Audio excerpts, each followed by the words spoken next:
Hello friends, ये मेरा new channel है जहाँ मैं डिफरेंट टाइप के love, romance and revenge Korean drama का हिंदी एक्सप्लेनेशन करती हूँ। प्लीज़ अगर आपको मेरी एक्सप्लेनेशन पसंद आए तो मेरे चैनल को लाइक, शेयर एंड सब्सक्राइब करें। तो बिना किसी देरी के हम हमारी स्टोरी की शुरुआत करते हैं। स्टोरी की शुरुआत में हमारी फीमेल लीड जिया को दिखाया जाता है, जो एक ट्रेनिंग कैंप के दौरान जंगल में गई होती है और वहाँ कुछ जड़ी बूटियाँ ढूंढती है। तभी उसे कुछ गिरने की आवाज़ सुनाई देती है। जब वो देखने जाती है तो वहाँ हमारे मेल लीड जाओफान को देखती है, जो बहुत ही ज़ख्मी हालत में होता है। तो हमारी हीरोइन अपने देसी नुस्खों का यूज़ करके उसे होश में लाती है। तो जैसे ही वो जाफ़ान को होश में लाती है तो जाफ़ान उसी पर टूट पड़ता है और ये कहता है कि प्लीज़ मुझे माफ़ कर दो और मेरी हेल्प करो, मुझे ड्रग्स दिया गया है, मैं तुम्हारे साथ जो भी करूँगा फ्यूचर में उसकी मैं पूरी रिस्पॉन्सिबिलिटी उठाऊँगा। तो हमारी हीरोइन भी जाफ़ान के आगे बेबस हो जाती है और कुछ नहीं कर पाती। फिर थोड़ी देर बाद जब उनकी हालत ठीक होती है और वो जाफ़ान की चोट देखती है तो उसे देखकर उसकी स्टिचिंग कर उसे फ़र्स्ट एड देती है और वो दोनों वहीं सो जाते हैं, क्योंकि इतनी रात को जंगल से जाना पॉसिबल नहीं था। सुबह होते ही जैसे जिया को जाग आई तो वो वहाँ से भागने लगी, इससे पहले कि जाफ़ान उसे देख पाता। उसे जाते हुए उसकी क्लास फेलो याओ याओ ने देख लिया और सोचा कि क्या इसके साथ जिया ने नाइट स्पेंड की है। पास आके उसने जाओफान को देखा तो पहचान लिया कि ये तो हमारी कंट्री का सबसे रिचेस्ट मैन है। सोचा कि अगर जिया ने इसके साथ नाइट स्पेंड किए तो उसके दिन तो बदलने वाले, वो ऐसा होने नहीं दे सकती थी, इसीलिए वो जाओफान के साथ सोने की एक्टिंग करने लगती है। जाओफान को भी सुबह में जब जाग आई तो उसने अपने पास याओ याओ को देखा और पूछा कि क्या कल रात को तुमने मेरी जान बचाई? तो यकीनन याओ याओ ये गोल्डन चांस खोने वाली तो नहीं थी। फिर ट्रेनिंग से वापस जाते हुए याओ याओ जिया के पास बैठ जाती ताकि उसे बेवजह बुली कर सके। वहीं दूसरी तरफ हमारी जिया तो अपने ही ख्यालों में खोई हुई थी। जैसे ही याओ याओ ने जिया के गले में नेकलेस नोटिस किया तो उसे छीन लिया और कहने लगी, तुमने अपने गले में ये क्या नॉनसेंस चीज़ पहनी है? तो जिया ने कहा, तुम्हें इससे क्या। नेक्स्ट सीन में जिया घर लौट आती है और सोचती है कि ना मैं इस ट्रेनिंग पे जाती, ना ही मेरे साथ ऐसा कुछ होता। अब मैं इस एक्सीडेंट के बारे में अपने बॉयफ्रेंड लुहाओ को कैसे बताऊंगी। और सोचने लगी कि चाहे कुछ भी हो जाए वो उससे कोई सच्चाई नहीं छुपाएगी, चाहे वो उस पर ट्रस्ट करे या ना करे। ऐसा सोचते हुए रूम में एंटर हुई तो क्या देखती है कि उसका बॉयफ्रेंड तो पहले ही उसे चीट कर रहा है। और अंदर जाकर उसने उसके बॉयफ्रेंड को रंगे हाथों पकड़ा और पूछने लगी कि तुम मुझे चीट कैसे कर सकते हो। बजाय शर्मिंदा होने के वो दोनों उसे ही बुली करने लगे। इस पर वो इतराते हुए कहने लगी कि तुम इस लायक ही नहीं हो कि तुम्हें कोई प्यार करे। तो जवाब में हमारी जैनो से एक थप्पड़ जड़ दिया। लुहाओ भी इसका साथ देते हुए कहने लगा कि ये तुम क्या कर रही हो, तुम्हें पता भी है ये हमारे हॉस्पिटल के डीन की बेटी है। चिया को इससे क्या ही फर्क पड़ता था और उसने एक जोरदार चाटा लुहाओ को भी लगाया और कहने लगी कि तुम दोनों एक दूसरे को एंजॉय करो और आज के बाद तुम्हारा और मेरा कोई रिलेशन नहीं है। और यह कहते हुए वो वहाँ से चली गई। जाते हुए वो अभी भी बहुत गुस्से में थी, इसलिए जैसे ही उसे कोई गाड़ी दिखी वो झट से उसमें जाकर बैठ जाती है, ये समझकर कि ये उसकी ऑर्डर की हुई टैक्सी है। लेकिन ये तो जाओफान की गाड़ी थी। जैसे उन्हें देखती है तो सॉरी करने लगी और जैसे ही वो उतरने की कोशिश करती है तो बाहर बारिश आ गई थी, इसलिए वो सोचती है कि मैं इस बारिश में कैसे जाऊंगी। तो उसने उनसे लिफ्ट मांगी, तो इसके लिए जाओफान भी रेडी हो जाता है। इसके बाद असिस्टेंट भी ड्राइव करने लगा और जिया जाओफान को देखती है और मन ही मन सोचने लगी कि ये लड़का इतना हैंडसम है, आखिर ये है कौन। तभी अचानक असिस्टेंट ने कार की ब्रेक लगाई तो जिया अचानक जाओफान की गोद में जा गिरी और उसे ताड़ने लगी। जब जाओफान ने उसे ताड़ते हुए देखा तो कहने लगा कि अगर तुमने मुझे ताड़ लिया तो अब दूर जाके अपनी सीट पर बैठ जाओ। तो जिया एम्बैरेस होने लगी और कहने लगी, प्लीज़ प्लीज़ प्लीज़ मुझे यहीं उतार दो, मेरा घर आ गया है, और कार से उतर गई।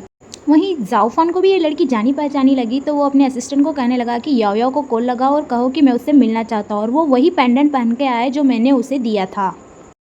वहीं दूसरी तरफ जब जिया की अडॉप्टिव मदर उसके कपड़े वॉश कर रही थी तो उन्हें वहाँ वो पेंडेंट मिल जाता है। वो जल्दी से वो पेंडेंट अपने हस्बैंड के पास ले जाती है और कहती है कि यह पेंडेंट कैसा है, ये दिखता तो बड़ा सिंपल है लेकिन इस पर जाओ फैमिली का नेम क्यों लिखा हुआ है। जैसे ही उन्होंने वो पेंडेंट देखा तो कहा कि ये तो जाओ फैमिली का टोकन है, जब भी वो किसी लड़की को अपने घर की बहू बनाना चाहते हैं तो एज ए टोकन ये उसे यह पेंडेंट दे देते हैं। वाइफी तुम खुश हो जाओ क्योंकि अब हमारे दिन बदलने वाले हैं। लेकिन वो साथी ये भी जानते थे कि जिया इतनी आसानी से इस शादी के लिए मानेगी तो नहीं, क्योंकि उसका तो ऑलरेडी बॉयफ्रेंड है। तो अपने शादी इरादों को पूरा करने के लिए नेक्स्ट सीन में उसके फादर उसके दूध में नींद की गोली मिला देते हैं और जिया को पीने के लिए देते हैं। जिया वो बड़ी आसानी से दूध पी लेती है और अगली दिन उसकी सुबह किसी और के घर में होती है। जैसे वो देखती है तो वो किसी और के तभी उसे उसकी स्टेप मदर की कॉल आई कि तुम अभी जाओ फैमिली में हो, अब तुम्हें वहाँ की नई डॉटर इन लॉ बनने वाली हो, मैंने और तुम्हारे फादर ने तुम्हें अब तक बड़ा किया है तो तुम्हें वहाँ रहकर मुझे और तुम्हारे फादर को रीपे करना होगा। तो वो कहने लगी कि मॉम आप ये क्या कह रही हैं, मैं जाओ फैमिली में किसी को नहीं जानती। तो उसकी स्टेप मदर कहने लगी कि ज़्यादा होशियार मत बनो, मुझे पता है, मैंने तुम्हारे पास वो टोकन देख लिया था। अगर तुमने ज़्यादा होशियारी करने की कोशिश की तो भूल जाना कि मैं तुम्हारी ग्रैंड मदर के कोई भी मेडिकल एक्सपेंसेस पे करूँगी। इस तरह उसको ब्लैकमेल करके उसकी मदर फ़ोन काट देती है। तभी डोर पे नॉक हुई और सर्वेंट अंदर आई और कहने लगी कि मैम आप प्लीज़ जल्दी तैयार होजिए, आपको ओल्ड लेडी बुला रही है। तो फिर जिया रेडी होकर ओल्ड लेडी जो कि जाफ़न की ग्रैंड माँ थी उनके पास गई। जाफ़न की ग्रैंड माँ को तो जिया बहुत पसंद आई, लेकिन उसकी बहन जाउजी को जिया बिल्कुल पसंद नहीं थी, वो उसे बुली करने लगी। तभी जाफ़न भी आ गया तो उसकी सिस्टर जाउजी वो गई और पूछने लगी कि भाई आप इस लड़की से शादी करने वाले हैं। जाफ़न ने जिया को देखा तो नहीं था, लेकिन वो उसे कहने लगा कि तुम अपनी सिस्टर इन लॉ की इस तरह बेइज्जती नहीं कर सकती, तुम्हें उसकी रिस्पेक्ट करनी चाहिए। जैसे ही वो जिया को देखता है तो वो शॉक और कहने लगा कि ये कौन है। तो दादी माँ ने पूछा कि क्या मतलब, यही तो वो लड़की है जिसको तुमने शादी के लिए टोकन दिया था। तो जाऊफान ने कहा नहीं, वो तो लड़की यावयाव है। तो असिस्टेंट से कहने लगा कि यावयाव को कॉल लगा। तो यावयाव भी बहाना करने लगी कि जबकि जिया और मैं एक ही ट्रेनिंग में थी, तो शायद जिया ने मेरा टोकन चुरा लिया होगा। और जाऊफान यावयाव की बातें सुनकर जिया के ऊपर चिल्लाने लगा कि तुम कितनी बेकार लड़की हो, तुमने उसका टोकन चुराया और यहाँ मुझसे शादी करने आ गई। जिया भी थोड़ी कन्फ्यूज़ होने लगी कि ये सब क्या चल रहा है, मुझे तो कुछ समझ में नहीं आ रहा। जाऊफान भी गुस्सा करते हुए जिया के पास आया और उसका गला पकड़ते हुए कहने लगा कि अब तुम्हारा फैसला तो पुलिस ही करेगी। पुलिस का नाम सुनते ही जिया भी डर गई और कहने लगी प्लीज़ प्लीज़ पुलिस को मत बुलाना, मैं तो सिर्फ अपने यहाँ पेरेंट्स के धमकाने से आई थी। लेकिन दादी माँ के लिए तो एक बड़ा झटका था, उन्हें एपिलेप्सी का दौरा पड़ गया और वो फेंट हो गई। तभी सब उसकी केयर करने लगे, लेकिन जिया वहीं खड़ी और कहने लगी कि प्लीज़ अगर आप मुझे एक मौका दे तो मैं ये सब ठीक कर सकती हूँ। जाउजी इस पर चिल्लाने लगी, लेकिन जाऊफान उसकी तरफ देखता है और कहता है ठीक है, मैं तुम्हें एक चांस देता हूँ।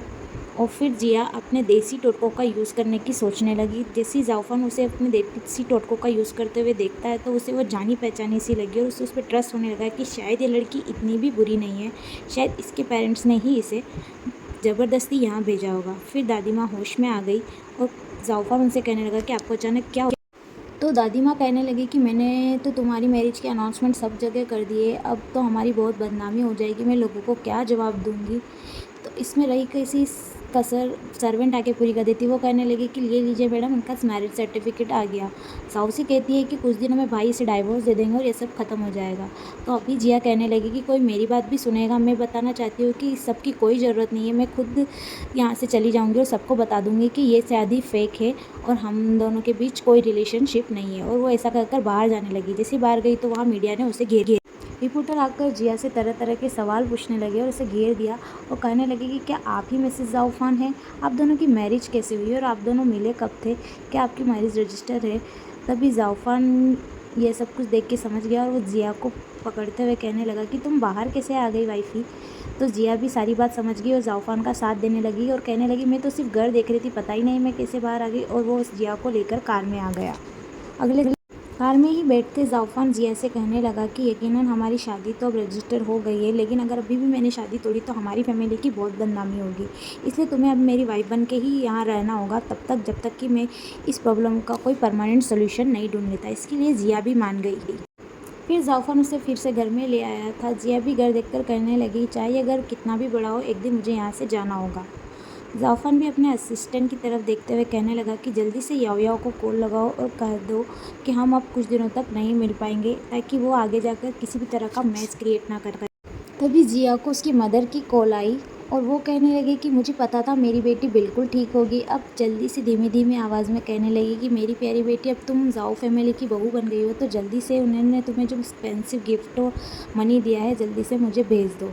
तो जिया कहने लगी कि मोम आप ये क्या कह रही है, कैसे गिफ्ट। तो उसकी मदर कहने लगी कि ज़्यादा नाटक मत करो, मुझे पता है कि जाओ फैमिली जैसी रिच फैमिली अपनी बहू को बहुत सारे एक्सपेंसिव गिफ्ट और शादी के फर्स्ट दिन 10 मिलियन देती है। तो जिया कहने लगी कि मोम आप ये क्या कह रही है। जिया की मोम ने कहा कि तुम ज़्यादा होशियार मत बनो, अगर तुम मुझे वो सारे गिफ्ट और एक्सपेंसिव मनी कार्ड नहीं भेजोगी तो याद रखना मैं तुम्हारी ग्रैंड मदर के सारे मेडिकल एक्सपेंसेस और बिल्स बंद कर दूँगी। जिया भी उनकी बातें सुनकर सोच में पड़ गई कि अब मैं क्या करूं, मैं इतने सारे पैसे कहाँ से लाऊंगी और मदर को कैसे दूंगी। तो फिर उसने आइडिया निकाला कि मुझे कुछ भी करके ग्रैंड माँ को उस हॉस्पिटल से कहीं और शिफ्ट करना होगा। ऐसा सोचकर वो वहाँ से जाने फ्रेंड्स, ये ड्रामा का फर्स्ट पार्ट था। नेक्स्ट पार्ट काफ़ी इंटरेस्टिंग है, इसे देखते रहने के लिए मुझे फॉलो कीजिए।